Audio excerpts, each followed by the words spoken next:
morning, everyone. We'll go ahead and get started. I appreciate your patience this morning while we wrestled a little bit with IT to make things happen. So we do have a large group of folks on here this morning. We have 200 people, so we very much appreciate you showing up and participating with us this morning to be able to get additional information and to be able to ask any questions that you may have. As with most of our webinars, we're going to ask that you submit your questions via the chat box, and please make sure you send those to all panelists so that we have an opportunity to make sure that all of our team can weigh in on those and make sure they get answered. And with that, I am going to turn it over to our Deputy Division Director, Wendy Witzig. Good morning, everybody. Sorry we are a little late getting started. My computer still is not cooperating, so I've hijacked Heike's. So I thought, can I get an idea if you can see the screen with the slides for the monitoring guidance? Yeah. Okay. This is what we went over and talked with the MAC DDS group about, and so I thought we would start with this and then see if that leads into some questions or any examples that you all have come up with that maybe feel like they fall outside of what we've put in place here and we need to talk about and figure out. So those that are on the panel with me, Carrie, Jill, Sheila, feel free to answer questions in the chat if you know the answers to them. Otherwise, we will watch and discuss them as they come through too. So when we're talking about, one of the things that we recognize is that maybe some of our terminology was wrong when we were saying and giving people impressions that we weren't intending to give. So instead of calling it remote only, which sounds like you don't have a choice, we're now referring to it as modified monitoring.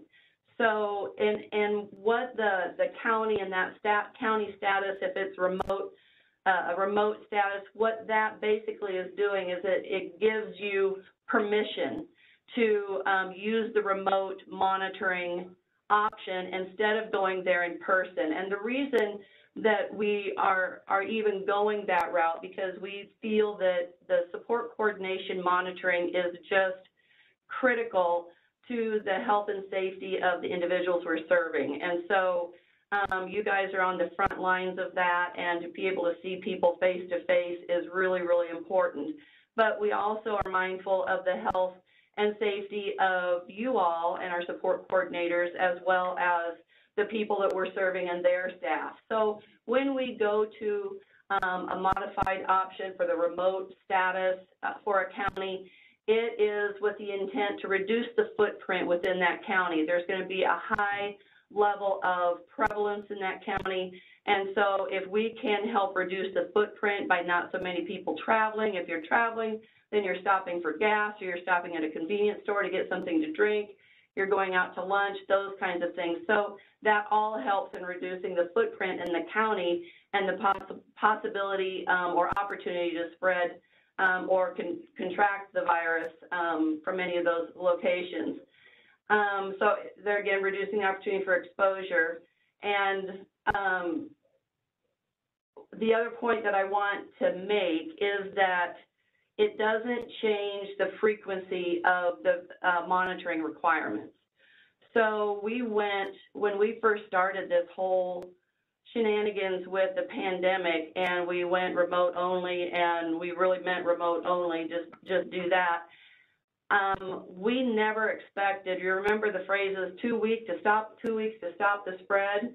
Well, it turned out to be a year or more, right? And we never anticipated that length of time where we would everybody be remote and not be seeing people and that kind of thing. So now that time has passed, we know more about the virus, the vaccine is out there, and it's an opportunity for people to be protected by the vaccine, or people have contracted the virus and so they have natural immunity. There's a level of safety and protection that we have now that we didn't have before when this whole thing started. And so while we want to give the opportunity for the modified monitoring, we also recognize the importance of seeing people face to face. And so what we're saying and stipulating in there is that you have to see someone at least every 90 days. And this is pretty much for residential services, because in residential services, you have a monthly monitoring requirement, face-to-face monthly monitoring requirement. And we're saying you can do a remote, you can modify that to a remote visit, a virtual visit, but at least every 90 days, you have to see that person eyeball to eyeball. It doesn't mean you have to be in their home, but it might be an open air in-person visit. So you're talking to them through the door or the window or that kind of thing, but you are personally seeing them and getting a broader sense for their well-being, the condition of their living arrangement and that kind of thing. So the reason we said 90 days too instead of quarterly is because we really mean 90 days. It's like a rolling 90 days. So if we say quarterly, you could do a face-to-face visit in the first month of one quarter and then a visit in the last third month of the second quarter, and that would be more than 90 days. So it was very intentional to not talk about it in terms of quarters, but in terms of 90 days. So just look at that in terms of the last time that you saw them face to face. And even if it is in the height of something, we can see people in an open air situation very safely. You can wear masks, you can talk through glass, you can talk at a 6-foot distance, you can call them on the phone if you're seeing them, if you have doors shut and you can't hear well.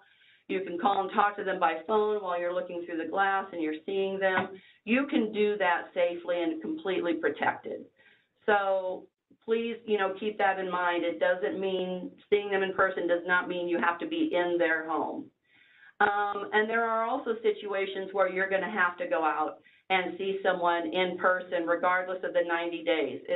If there's an emergency situation, if well checks are needed, or there's concerns noted by a guardian or a family member, or just from your history in working with this person and the agency, if the agency is struggling and you have concerns, you need to be making a point to do those face-to-face visits more often. And anytime you have a cause or concern for an individual's well-being, you need to be going out there and seeing people in person.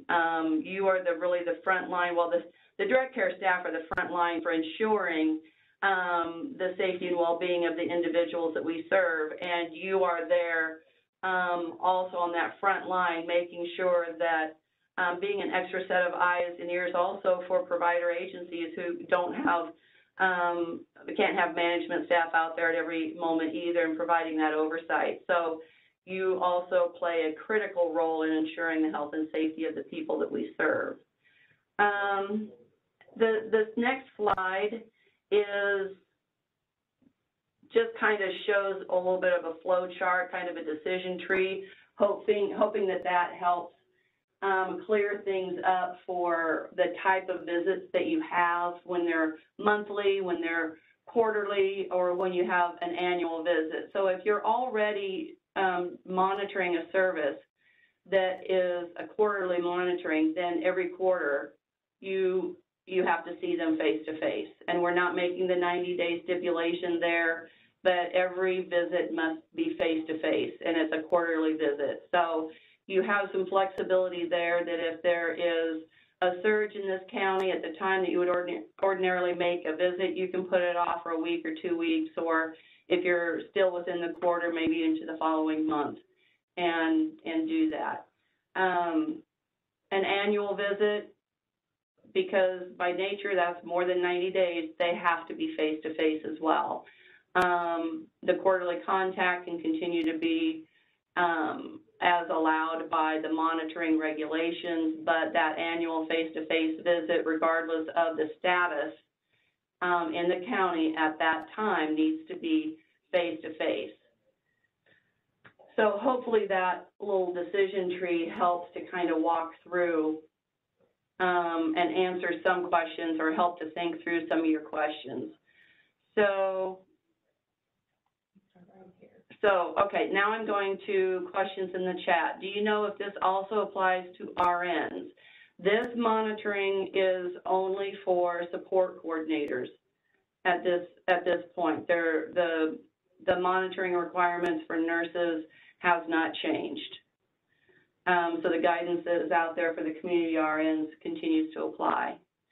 When the guidance came out, we had many who were at near or past the 365-day annual face-to-face or 90-day face-to-face with hundreds of individuals served. We are doing our best to see them all ASAP, but some will fall out of the 90 days this first round due to the logistics and scheduling. How long did we have to get these initials completed? We will be given an allowance for that this initial round. We will all be reasonable. You're right. If all of your folks right now are falling outside of the bounds, what I would expect is, and you really think you cannot get them done in this first month's go-around, you need to prioritize then. Think about your caseload, who is at highest risk. Make those folks a priority. If you have a provider that you're concerned about, make those homes a priority, and then work your way down from that. And if you have to bump someone into the following month, then you need to at least be able to show that you've documented and you've prioritized and evaluated risk of individuals, and this is what you need to do in order to see everybody. Let's see. So for someone who needs quarterly face-to-face, we don't have to follow the 90-day guideline. Just follow their pattern for monitoring January, February. Yes, that is accurate. Those folks are also living at home, you know, with their families, and so it is just a different level of risk and expectation there. So if the home has COVID and is quarantined, you still need to complete the face-to-face visit if the 90 days are up. If the home is quarantined, you do not need to do, you can use that as a justification to bump your visit, but you could also, if the individuals in the home are not so sick and bedridden, you could do the in-person open air face-to-face visit if you want. So this is where you're going to have some discretion. You just need to talk about and justify, say the whole home was quarantined, the staff were spread thin, didn't want to add to the stress of the staff trying to get people to the door to do this, and so you've bumped. Look for when they're going to be out of quarantine and reschedule your visit for 14 days later or whatever that case may be. And I know that it could go on for a bit because it can extend with one person getting it and then another person getting it. But your key to everything is documentation. Explain why you're making the decisions that you're making. Document how you are evaluating risk and how you are accounting for the risk. And just document your justification. Everybody is reasonable and knows that there are going to be things that come up that we don't imagine or know of, and we can't account for every possible scenario in the guidance. So it is just what it says, it's guidance, but if you have something that falls so outside of the norm and you know that this is the decision you need to make and you need to bump that meeting, then document it and justify it, and you will be fine. And let's see, so and declare the next question. And to clarify, someone who gets a face-to-face at their group home on the 15th of September, I need to see them in person again by December 14th. That is 90 days. Yeah, we're not going to worry about a day, if it's a day here, a day there. So if, you know, the 15th falls on a Sunday and you see them on Friday or you see them on Monday, I mean, we're not getting that crazy with it, but you should be real tight within that 90-day, you know, framework. You've got a lot of wiggle room in there to go out and see them, you know, a little bit early. So it's been stated before that we can do the meeting virtually by phone and then arrange to see them face-to-face in the safe way. Is this still correct? Yes. but I would say if you're going to see them or in the safe way, which would be the open air through the door or whatever, you can talk with them on the phone while you're there doing that open air visit. We should have all of our providers now with virtual capability, and if we don't, you need to be reaching out to your TCM TAC or your provider relations rep in your area so that they can work with that provider. TCM TAC will let the provider relations know, but that provider relations staff will work with that provider to get the remote technology in place. All providers had a deadline of back in last fall at some point to figure out how they were going to allow for virtual visits. So that needs to be in place. So if you've got providers who aren't abiding by that, please let your team know so that we can get that resolved. This one, annual face-to-face includes those who do not have services. Yeah, I mean, if your monitoring regime is for a annual face-to-face visit, then you need to stick with that face-to-face visit. So it's based on the monitoring requirements, and which is tied to a service, but or tied to how they're receiving, if it's case management only or whatever. But just follow the monitoring guidance. Don't worry about the service. If your monitoring requirement is for an annual face-to-face visit, then that applies, regardless if they're case management only or receiving a service. When someone gets ISL service and DayHab without COVID, they would go home 2 months. Okay, let me start that over. When someone gets ISL service and DayHab without COVID, they would go to home every 2 months and to DayHab the 3rd month. How should this look with these guidelines? Well, DayHab, as I recall, is a quarterly face-to-face visit. And so if you go to the DayHab program to see them for that quarterly visit,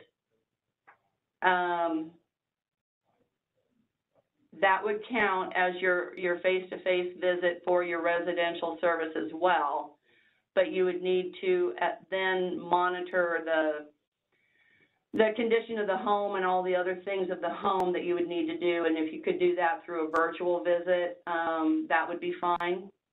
But you still need to do the monitoring of the home that you need to do that. But that face-to-face visit, you can kill 2 birds with 1 stone in that case.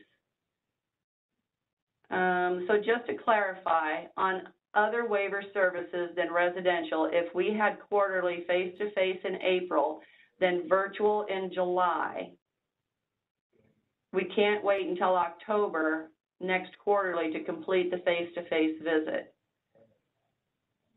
Okay, let me count my months. So if we have, so just to clarify, waiver services residential, we had quarterly face-to-face in April, then a virtual visit in July, April, May, June, July. We can't wait until October next quarterly to complete the face-to-face visit. Yes, I would ask that you make that visit, that face-to-face visit, sooner than later. We have individuals who receive quarterly services whose service is currently on hold and not being provided as the facility they live in is on lockdown due to COVID, and they are not allowing visitors. How do we handle this? If they're in an ISL or in a group home, again, you can bump that visit a couple weeks till they're off quarantine, or if they're not that sick, they're up and about, maybe they've got mild cases, you can go and do a face-to-face visit open air, and the residential provider needs to accommodate that. And what about this one? It's tied into something earlier. I'm not exactly sure. I think it's the 90 days. If you did, I think you explained that with the Friday or that day. So whenever you said as long as it's in a tight window, I believe. It's I'm looking at the comment that says, but before that day, just not after that day. So within the 90 days. like I said, if your 90th day falls on a Saturday or Sunday and you go to visit them on Monday, nobody's going to gig you for that. That's fine. We're not going to, I mean, you're within that really tight window. Now, it shouldn't be a week or 2 weeks after that.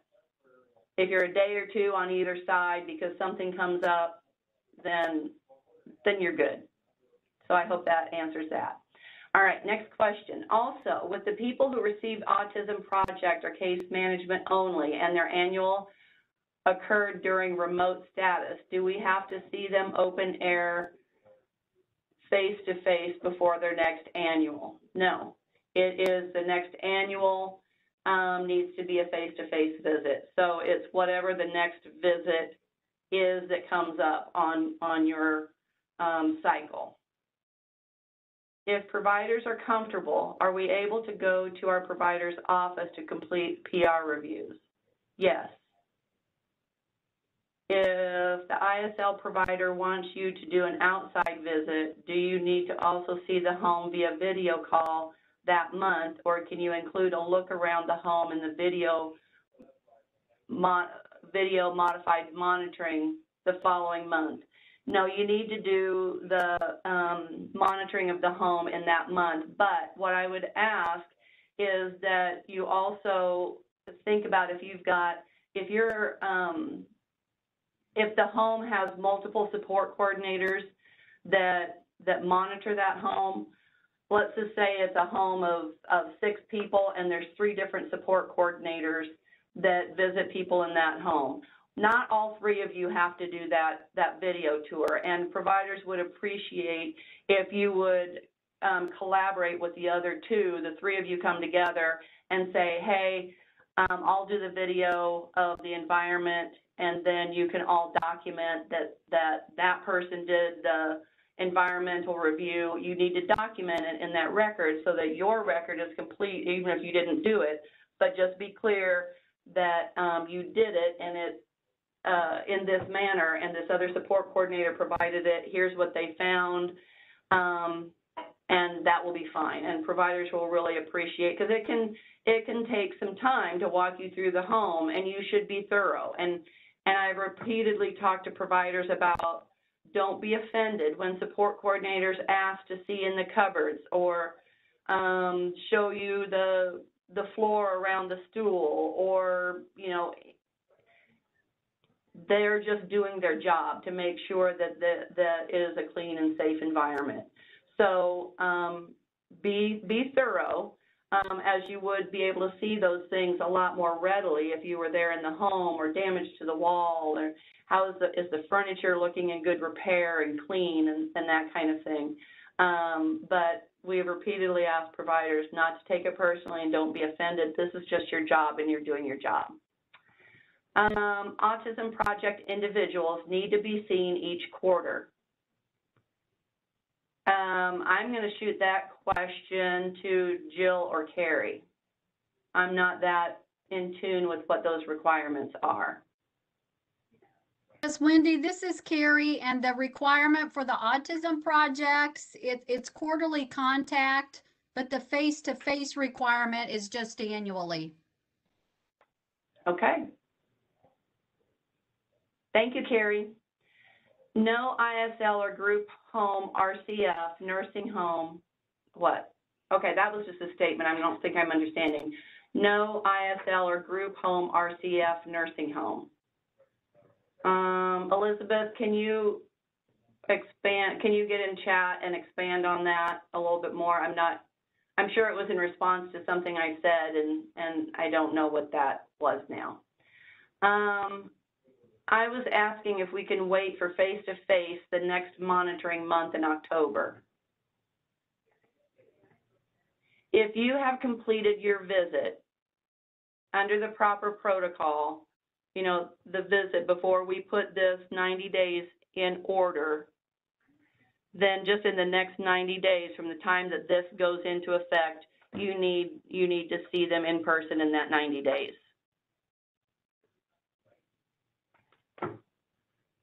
Could you repeat what you said about PR reviews? I missed the question and the answer. Sure. The question was if the provider is okay with the PR coordinator going to the business office to do the PR review, is that okay? And the answer was yes, that will be fine. Okay, this is from Elizabeth. Thank you, Elizabeth. Says, yes, that was in reference to the question about a placement being on lockdown and not allowing visitors even socially distanced. If you are getting a provider that is refusing to accommodate an open air visit, you need to reach out to your PR or your TCM rep or your PR rep and get some help and guidance with that. If it is because the individual you're going to see is really sick, then yes, don't do the visit if they're sick. Let them rest and postpone that. Just document that this meeting had to be rescheduled because the individual was too sick to be able to participate in an open air face-to-face visit. I would ask, why, they're not like, are they short-staffed and they just can't accommodate getting people and supporting people to be there at the door or window so that they can have the visit? Understand a little bit about the parameters and why they're making this refusal so that we can work with them. Just try to work it out with the provider and say, look, this is a requirement of the service. We need to, be able to see this. So try to work it out with them. If they just continue to refuse, then reach out to your PR TCM TAC for help. Are you going to send out the decision tree or PowerPoint? The decision tree is located in the guidance document that's posted on the website, the updated one. I can share that link again, but if you go to our COVID page, it's like the third or fourth one down. As far as this presentation, yes, this presentation and the recording and the transcript will be posted on our previous webinar page, so you'll be able to find it there. Thanks, Heike. If the provider and or family is okay with us entering the home for monitoring, are we able to do so, or just open air? You are able to do so. Like I said, the remote status is giving you permission to alter the visit type if you need to.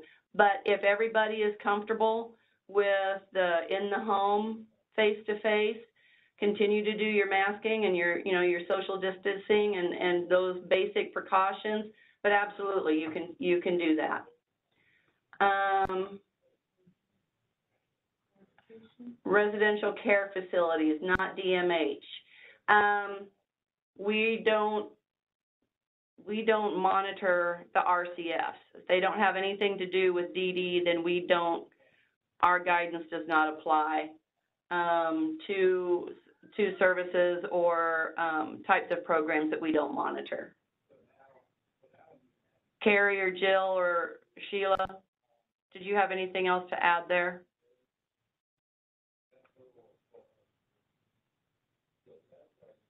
No, I agree with that, Wendy. If there's, no funded services there, the question may be coming from, and I'm just guessing here, but possibly like that annual contact with an individual. I don't know if that's coming into play, who may reside in a residential care facility. Yeah, or I'm thinking back now, you could have someone going to day program that lives in an RCF. Correct, so yes, that does happen. Your monitoring there would happen at the day program. So if they're sick and haven't been to the day program or the day program is closed, I'm thinking through that. That's kind of an interesting twist where the inclination is we want to see people quarterly. And if there is a case where you have someone living in an RCF that the day program is closed or whatever, and you're going to go beyond a quarterly visit with them, the RCF won't let you in to see them there. Reach out to your TCM TAC and discuss options. I think we probably need to understand the particulars, the specifics of that situation, and work through that on a case-by-case basis. But generally, I would hope that you would be able to continue to do your monitoring and whatever service that they're receiving, employment or day program or whatever that might be, and not have to visit them at the RCF, but you visit them at the place of service. And just to clarify, can open air be considered behind glass and talking on the phone, or does it have to be outside and socially distanced? Good questions. No, it can be considered talking through the glass and talking with them on the phone. If you have the screen open, you can talk to them through a window or talk to them through the screen. Both parties do not need to be outside. And that is the preferred method for a lot of people, well, if the weather is bad also. But if you've got a person who likes to dart, you know, and just take off, then it might be preferred to have them stay inside behind the screen door, talk to them on the phone. Behind glass is fine. That is still constitutes an open air visit. Okay, another question. We have seen that a lot with RCFs throughout the pandemic and have no authority to make the RCF coordinate a visit with the support coordinator and individual. This has been a struggle for support coordinators. So Carrie and Jill and Sheila, I'm going to throw this to you because it seems as though I'm not sure why we're going to the RCF to monitor, because we're not monitoring their living situation, we're monitoring the other service. Can you let us know in the chat, are you finding that, so the people that are in the RCF, or is this case management only? Can you give us a little more specifics on the situations that you're running into? Are they receiving another service like day hab or employment and they haven't been working, or they lost their job because of it, or the day program's closed and so you can't see them at that site, or is it case management only? Okay, Dana says if the individual is not actively receiving the service but is authorized, the contact guidelines still stand.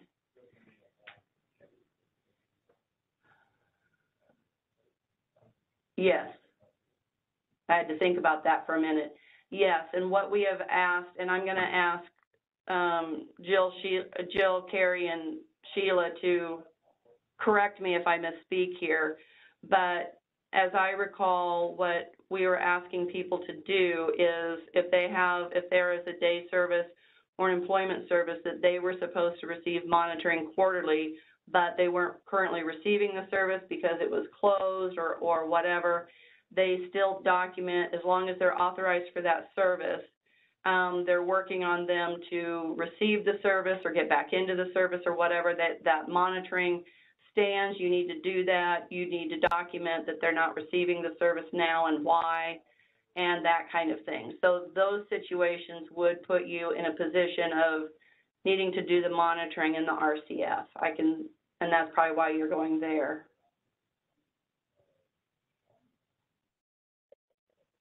Yeah, okay, I would agree with that, Wendy. And really all that they can do is document those attempts as well. Okay. And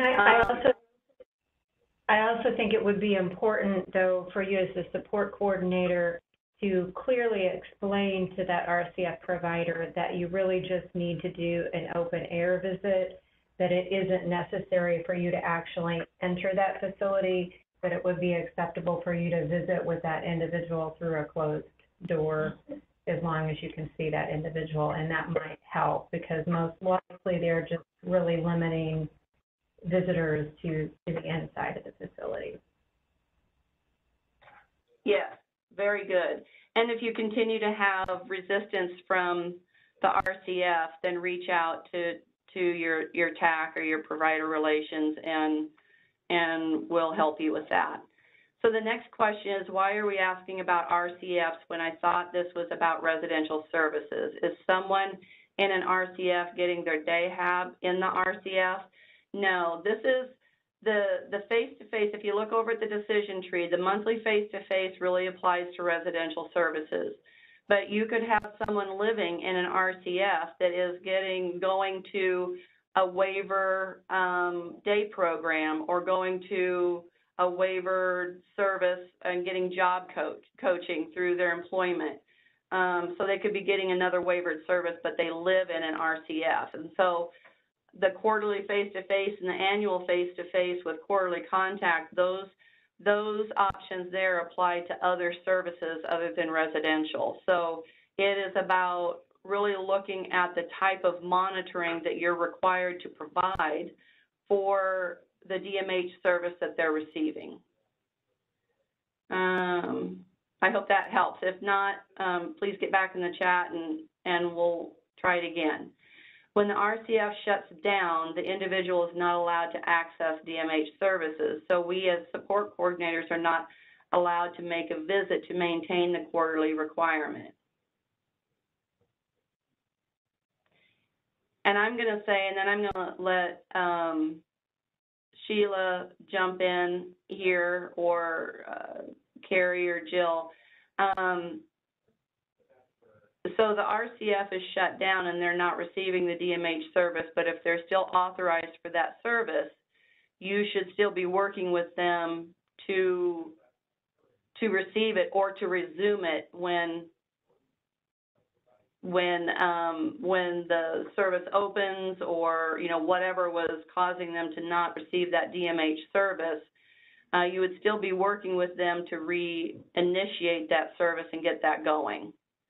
So in that respect, you're just doing a check to see if they're okay. So Sheila? If I'm understanding correctly, what you're saying is that because the RCF is quarantined, it's not that the day program or the employment provider isn't providing service because of COVID risk mitigation. It's the RCF isn't allowing their folks to go and participate in those services because they're quarantined. That, they are still in the waiver with that service authorized that has that specific face-to-face contact visit or face-to-face contact requirement and monitoring requirement. So those requirements remain in place. So even though they're not, right at that moment actively participating in the service, we still have to follow that monitoring requirement. But again, just when working with that RCF, I think it will be helpful if you just clearly communicate that it is okay for you to have that face-to-face contact in an open air environment, so either outside or through a closed door or closed window. Thank you. Another question, if the individual is living in residential but going to day hab, do we need to attempt to visit both home and day hab in the quarter? I tried to visit a day hab and was told that they are not allowing visits still. So you can accomplish the face-to-face visit by the residential face-to-face visit, but you still need to do the environmental check with the day habilitation program, or you can do the virtual visit with the day habilitation program. You can do an open air visit, like we talked about in the residential setting. You can do the virtual tour of the program. So those things can still happen, and those providers should be accommodating that. If they're not accommodating those virtual visits or those open air visits, then again, you need to reach out to your TCM TAC or provider relations, and they will help with that.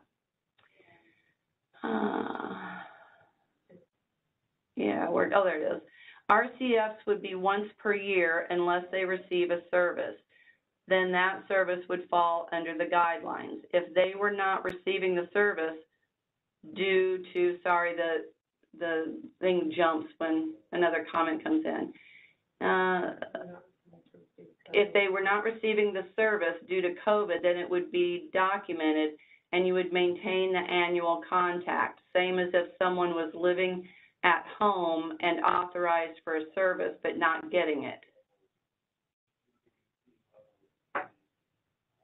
I'm gonna let Sheila and Carrie respond to that.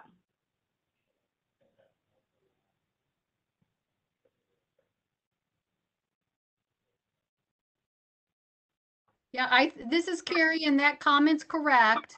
For the RCF requirement, that would be once per year for the face-to-face, unless they were receiving some kind of authorized service. Then the support coordinator would want to follow the frequency of that contact, depending on what that authorized service is, and just working with the RCF and documenting those attempts. I think, Carrie, though, what they're wanting to clarify is that if that service is still authorized, but it's suspended for some reason, do they still need to complete that monitoring according to the guidelines for that specific service? Yes, that is correct for that authorized service. So in other words, it doesn't matter even if the RCF is quarantined, so they're not able to go to, let's say it's Dayhab, or the Dayhab is temporarily closed because of COVID risk mitigation.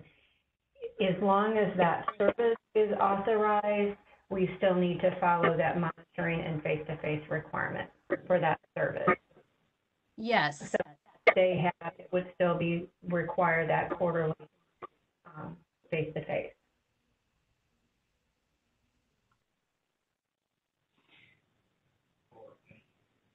Yes, and that makes sense in my mind as well, and what I think we said before, because if they're not receiving an authorized service, you need to quarterly be, if the monitoring for that service is quarterly, you need to quarterly be documenting why they're not receiving that service and your efforts to get them in that service or to get it resumed.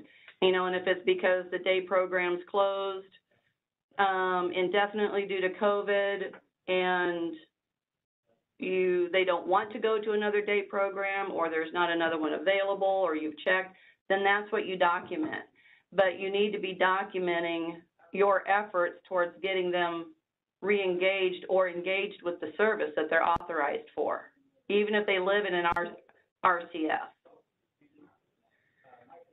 Okay, we hope you all will stay on and answer questions past 10 if there are still questions, as this has been very helpful. Oh, I'm glad to hear this, been very helpful. I didn't bring my phone. I don't know if I've got something at 10 or not. I'll check on that while you take the next question. Okay, so if I don't have to go to something else at 10, I'm happy to stay on, and hopefully our panel can too. Or we schedule another time, but okay, the next one is an example. Jane lives with family in her home. She goes to day program and receives SME.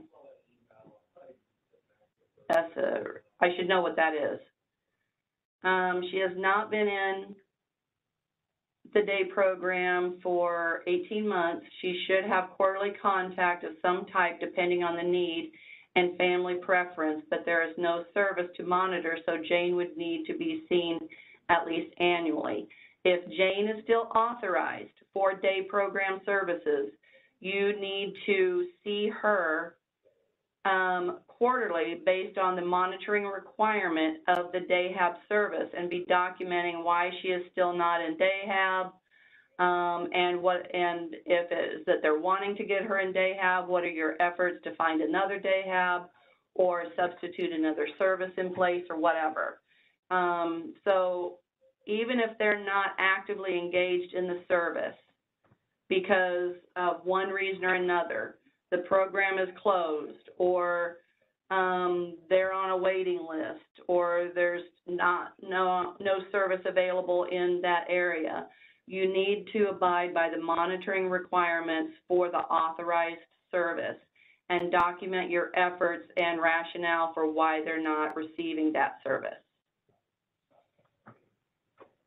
Does that help? I hope.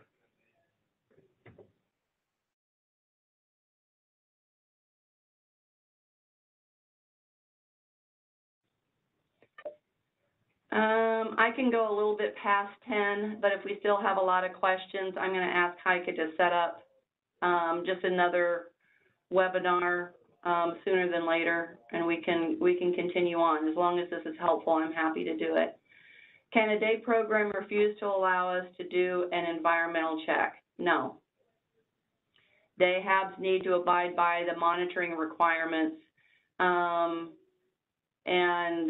if they're not letting you in the building, then you need to be doing it virtually. And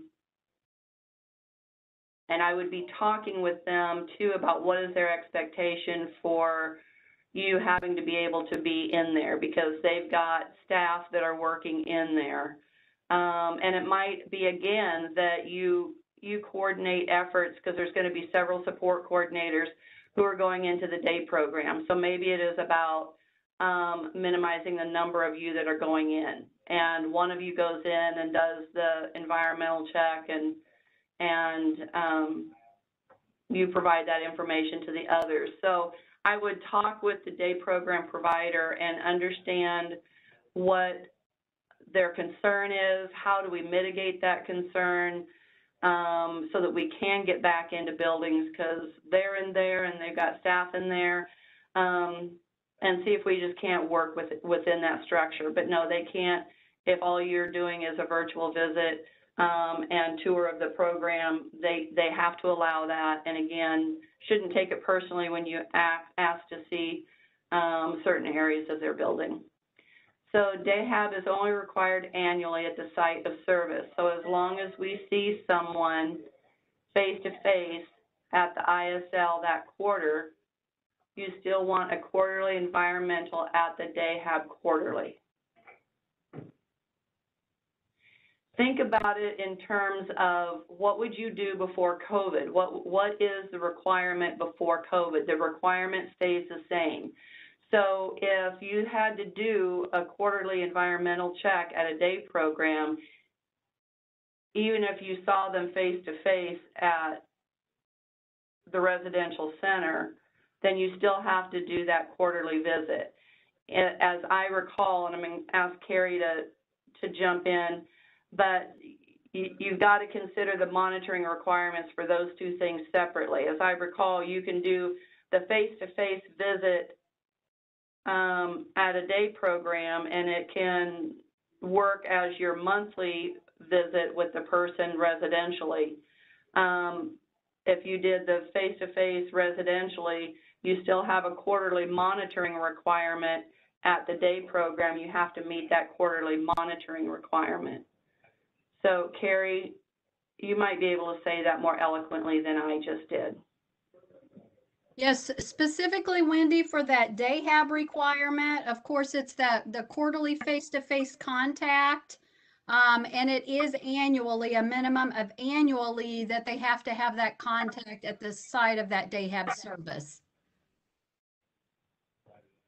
And then the quarterly contact, does that have to be seeing the program, or could they see them at home or talk to them at home? Is it a phone call? They can talk to them. Yeah, they could talk to them at home or wherever. It's just quarterly face-to-face. But the site of service for day hab, that requirement is the annual face-to-face.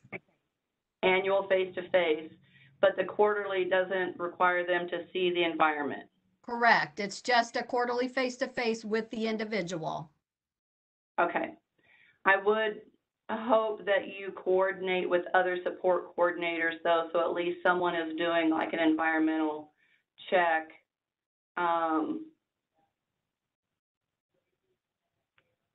Periodically, since there's no requirement that's stipulating you have to see that environment.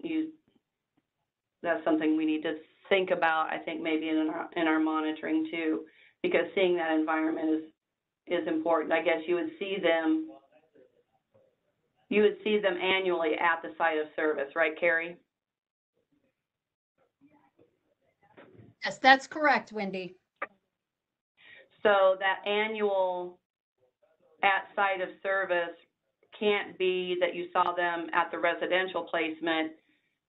That seeing them at the residential placement cannot take the place of seeing them face-to-face once annually at the day program, correct? Yes, that's correct. Okay, so then your annual face-to-face visit requirement at the day program, you're seeing the environment then, so I'm good. I'm good with that. I hope we didn't confuse you, but please put in the chat if we cause confusion rather than answering a question. How do you monitor a service that is not happening? Just write the service is not happening on the monitoring form. Carrie, punting to you. So yes, again, you're going to monitor that service, based on what's outlined for the frequency of that service and requirements around that service. And yes, if that service is not happening, of course, you're going to document reasons for that. You're going to follow up with that service provider regarding specifically for that individual and that situation, what is occurring for them. But yeah, you're always going to document that authorized service, even if it's not occurring, because again, if the individual has an authorized service, that is part of the role of that support coordinator is the follow-up to ensure that that's happening for that person. It's been identified as a need, it's been authorized, and so yeah, it's really about that follow-up, the communication with that service provider, and then documentation as to what's occurring. Thank you, Carrie. If a day program is open, is it the expectation of the support coordinators to conduct a face-to-face visit if the consumer is in attendance? I apologize if this has already been answered. Don't apologize, that's fine. If a day program is open, is it the expectation of the support coordinator to conduct a face-to-face visit if the consumer is in attendance? If this is your annual face-to-face visit, then yes, you don't want to go more than 365 days past your last face-to-face visit. So it can be an open air visit if the provider is not allowing people into the business. We'll be working on that, but yes, that visit needs to be face-to-face, even if it's open air and not in the building. And that face-to-face between those day program visits shouldn't be more than a year. I'll take this one regarding the PowerPoint and the webinar recordings. Yes, these will be posted on our previous webinar page. It may be tomorrow before they're up. It takes just a little bit for the transcript to cycle and get with that, but they should be there by tomorrow. All right. Per the Service Monitoring Directive, if an individual receives both residential and employment services, DayHab or CI, support coordinators do not have to visit the residential site during the quarterly employment service DayHab and CI. My understanding, if I'm understanding that question, and I'm going to defer to Carrie, is that yes, if you see them face-to-face in one of these other visits, that can account for your face-to-face for a residential service. Is that right, Carrie? Yes, that is correct. So the same rules apply. You know, the same rules apply as before COVID in terms of discounts for that. We should be following those same rules. The monitoring requirements before COVID do not require quarterly face-to-face at their day program. Right, the monitoring requirements before COVID did not require quarterly face-to-face. Right, so over here on the decision tree, if the service requires a quarterly face-to-face visit, then every visit must be face-to-face. If, like for what you're talking about there in day program, it requires an annual face-to-face but quarterly contact, then you would follow that third decision tree down there. Make sure that your face-to-face is not more than 365 days since the last face-to-face. but then follow through with the quarterly contacts, following the same rules as required for monitoring before COVID. And I think Carrie was explaining there that those can be, if the person's living at home, then, you know, that might be a phone call to that individual. If they're living in the residential placement, then you have to follow the annual face-to-face and the quarterly contacts for the day program service, and you still have to follow the monthly face-to-face for the residential service. So the requirement to monitor each service there does not change. Let us know if that answered your question. If the current monitoring Appendix A guidelines do not reference actually looking in their cabinets at their food, is this a COVID requirement? Can Appendix A be used to monitor during COVID, or do we need to document something for COVID specific? My understanding is one of the things you look for is just adequate food, that they've got adequate food. So I'm not, Carrie, you want to jump in here, or Jill or Sheila? Yeah, so let me know if I misunderstood. Yeah, so specific to Appendix A, that guidance for support monitoring, it does outline within the guidance that the support coordinator is looking to ensure supports are in place to assist the person with those healthy food choices. So that's where this would fall. Okay, thank you. We are not requiring open air visits, so can we expect the support coordinators to enter our sites? We are not requiring open air visits. So,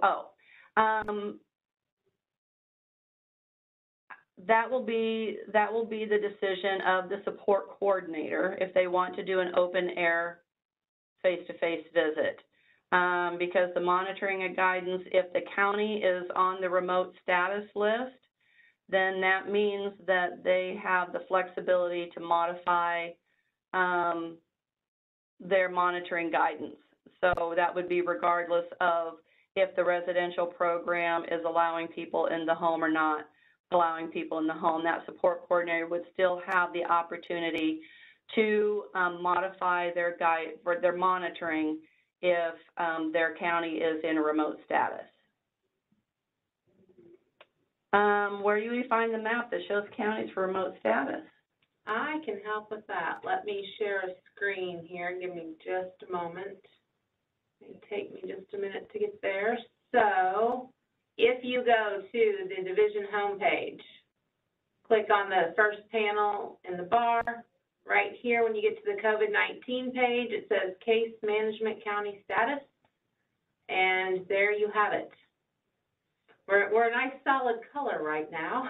So again, also while I am sharing my screen, let me go back, and you'll notice that here on that COVID information page, here is the operation provider specific guidance section. I know I've shared this with a lot of you on phone calls and in emails. We are very aware of how heavy this is. We have looked at 10 ways to Sunday on how to slice and dice this and make it easier to navigate. There really isn't one strong way that outweighs the other, so know this. When we push out guidance updates in those COVID information email blasts, the most recent update is at the top. So we do shuffle that list accordingly as new guidance comes out. So you'll see the monitoring guidance that we're talking about today is right here. The reason why it was bumped down is because under the UR section, resuming expedited utilization review came out after that. So that gives you a little idea of the method to our madness. And again, I've asked folks, hey, if you have a better way to do this, we're all ears.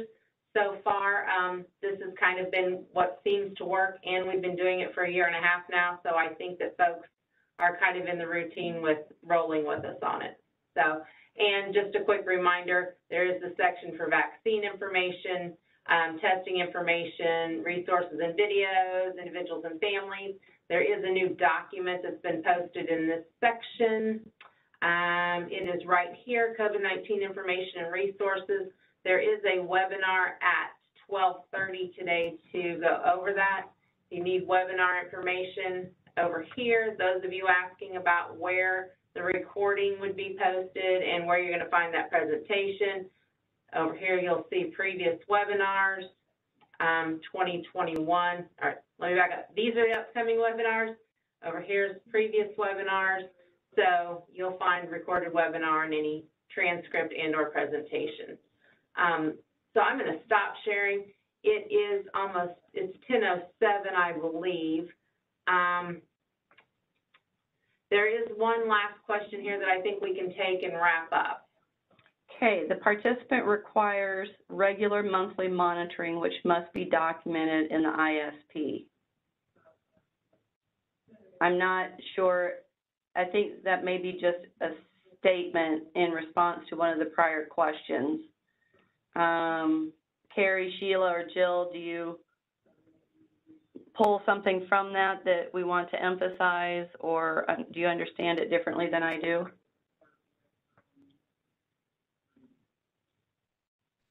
Yes, I think it may just be a statement as well, Wendy.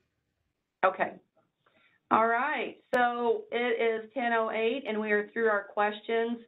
Thank you so much for hanging in there and asking the questions. We appreciate that. Please, if you have other questions, don't hesitate to reach out to your TCM TAC or your provider relations staff. They are there to help you, and if they don't have the answer for one reason or another, they know how to get the answer. If we're needing to do another one of these at some point in the future, okay, and they say, Carrie, they said that they will call you and complete the question. You know, we're happy to do it, and we know that this is a really difficult and confusing time, and there's so many caveats, and with all the questions and the great attendance, we know that tells us very clearly that everybody's just really wanting to do the right thing and do a good job, and we can't ask for anything more than that. Thank you very, very much for all that you're doing to keep people safe, and you stay safe yourself, and let us know if there's something else we can do to help. Thank you, and bye-bye.